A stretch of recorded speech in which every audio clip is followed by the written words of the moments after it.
behind the tree now, but he's going to come I see. right up by the goats.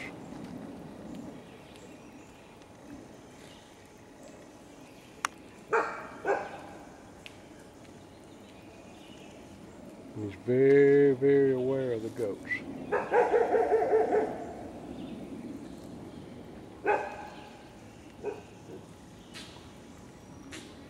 But he's not silly or anything. He's got his first time to complete this. Whatever they do right there. Now he's looking at y'all too, so he's both sides. If he's going good, I'll leave him alone. I'm ready, but I'll leave him alone. And when he gets out of sight, we'll move. Okay.